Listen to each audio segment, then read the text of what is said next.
Hello, my name's Gavin, I'm from BC Designs.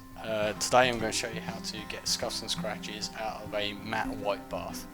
Okay, all you're going to need for this is a 500 grit wet and dry and a cloth. Okay, so as you can see here, there's scuffs and scratches along the side of the rim. So all you're going to do is basically run the wet and dry across the rim or anywhere you want. So preferably in circles around the edge and then straight on the rim. As you do that, you can see there's sort of dust coming off, like so. So you're taking the layers down, and once you get to a suitable thing where the scuffs and scratches are out, grab your cloth and just give it a wipe. And that's how you get scuffs and scratches out of a matte white bath.